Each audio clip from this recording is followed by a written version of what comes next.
はい、こんにちは。今日はね、武器いろいろやっていきたいと思います。今までいろんな武器を作ってきたんだけど、昔作ったものでも現環境では当時思わなかった使い方ができたりもしたので、その辺の話をやっていこうかな。ということで行ってみましょ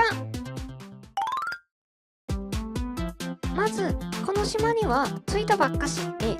何も資材がない状態なので、とりあえず鉄を準備します。で、資材がないとは言ってもこの電池があれば設計図が使えるので、まずはじゃん、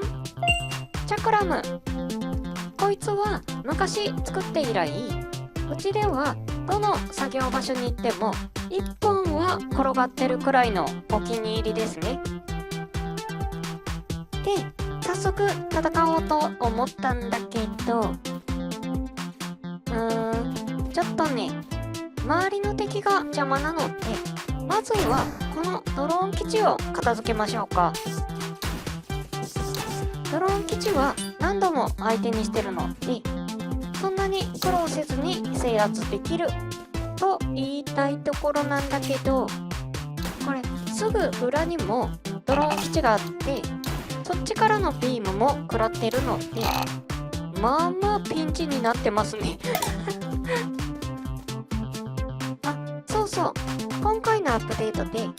このリンゴを焼くと焼きリンゴに変化するようになりました。回復量が2倍になるのが嬉しいですね。で、こっちの基地はうちではタイプ2って呼んでるんだけど、誘導ビームが厄介で、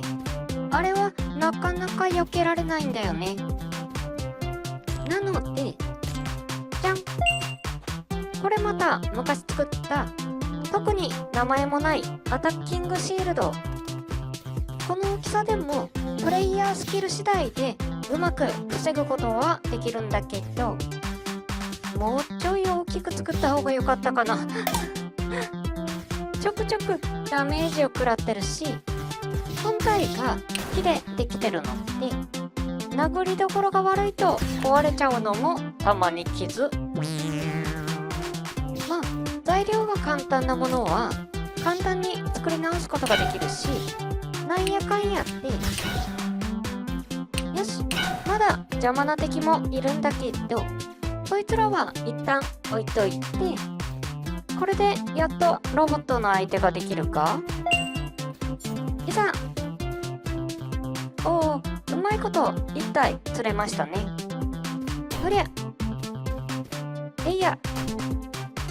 で、このチャクラムは何が便利かというと、周りが刃になってるので、無作為に手に取った時でも刃が必ず外側を向いてるってあたりなんだけど、あ、私のチャクラム使っとる便利な武器ってのは相手にとっても便利ってことですね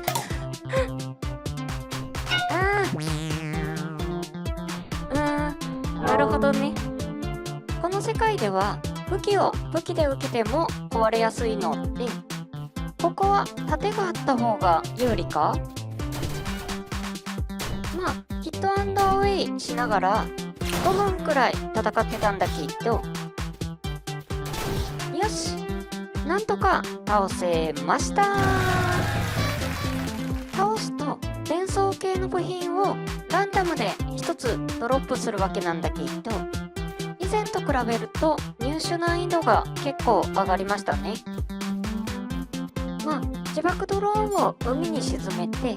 無限製造してたような人がいたので、その対策かなはい、次。さっき盾があった方が戦いやすそうだったので、それと適当な剣を作ってみました。これで行ってみましょう。ちなみにこの盾も昔使ったやつなんだけど、ただのプラスチックの板に飾り付けをしてるだけなので、特に大した性能はないですね。ただロボット相手だと盾で押すだけで点灯させたりできるので、このシールドアタックは戦法としてはいいかもしんない。あと私よく左手に武器を持つ癖があって、さっき武器同士がぶつかって壊れた時もそうなんだけど、ロボットは必ず右手で攻撃してくるので、左手に盾を持つってのは理にかなってるんじゃないかな。ちなみに剣の方は極めてオーソドックスな鉄の武器なんだけど、これも当たっても決定打にはならないので、地道に削っていくしかないですね。次、これも昔使った槍。地味に特徴的なのが、持ち手の防具の部分が大きいことで、これはドローン対策とドローン基地の壁を壊す性能を兼ね備えた武器ってな想定だったんだけど、実戦ではいろんな方向からビームを撃たれるので、言うほど役に立たなかったんだよね。ただ現環境だと風力発電機と戦うのに最適なんじゃないかっていうのも、風力発電機は誘導ビームを撃ってくるんだけど、方向はほぼ前面からなので、かなりな確率で防御をできる。さらに槍が長いので、あまり近づかずに攻撃できるっていうあたりが兼ね合いがいいところかな。まあこいつはかなり昔に作ったものなので、造形とかはいまいちなんだけど、同じコンセプトでリファインすれば生まれ変わるかもしんない。はい、次に作りたい武器があるんだけど、大量のプラスチックを使いたいのに、あの辺にロボットがうろついてて材料が確保できないんだよね。しょうがない、腕だけ先に作るか。これは最近作った装備なので、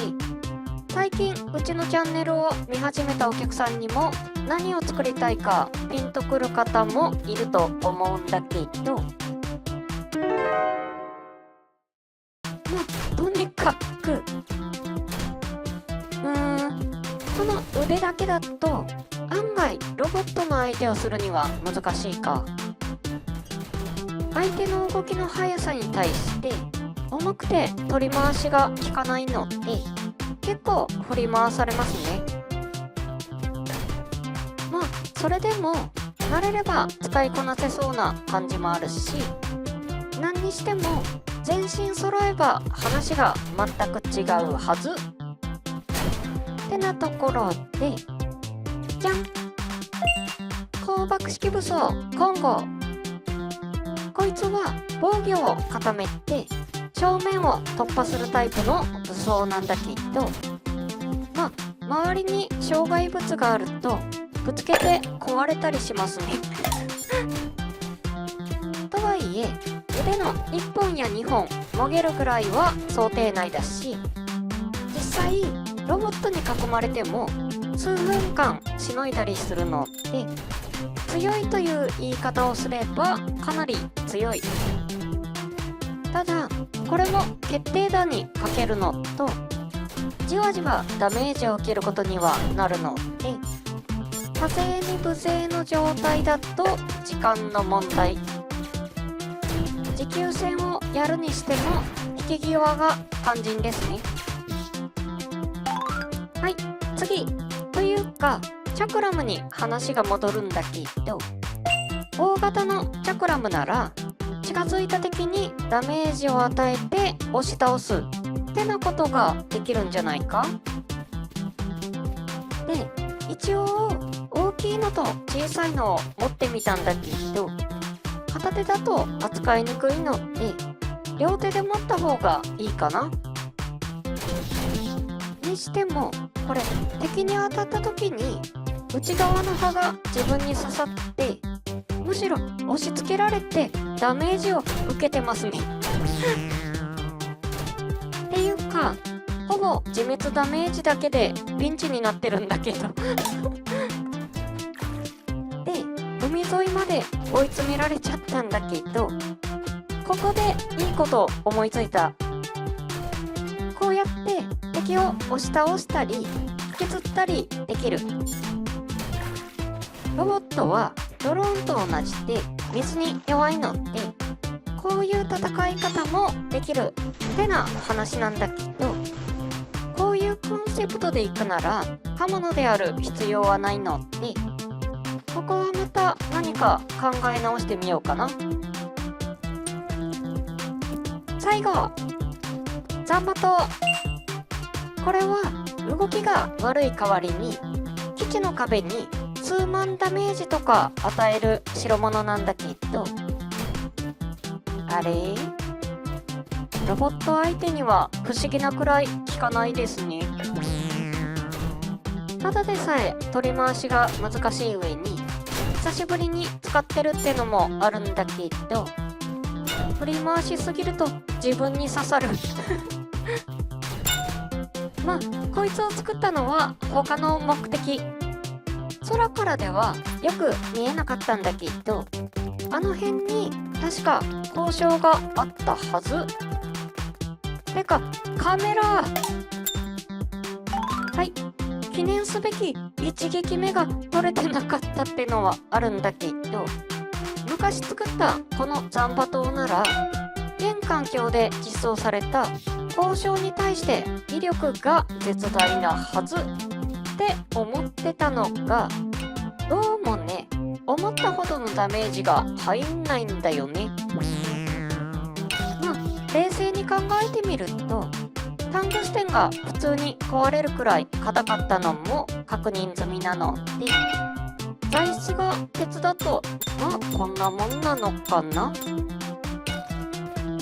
ちなみにここにあった2つの交渉を壊してゲットできたのは銀と金。本当はタングステンが欲しかったんだけど水晶も手に入ったしまあ上々でしょ。でさっきはいまいちいいところを見せられなかったんだけどこんな感じでドローンスパナーを一撃で破壊する威力はあるし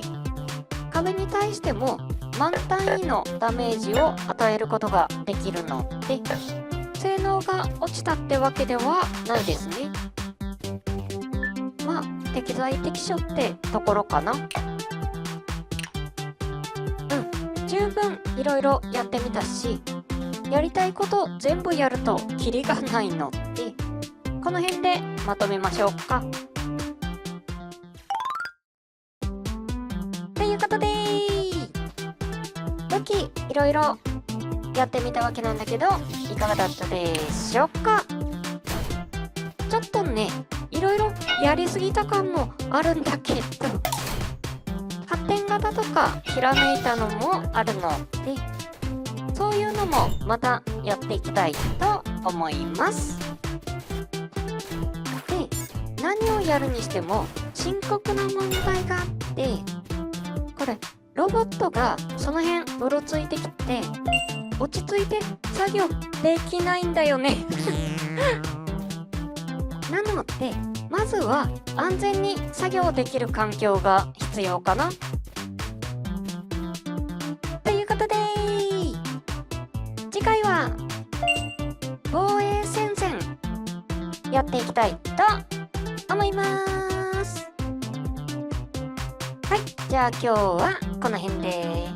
バイバーイ。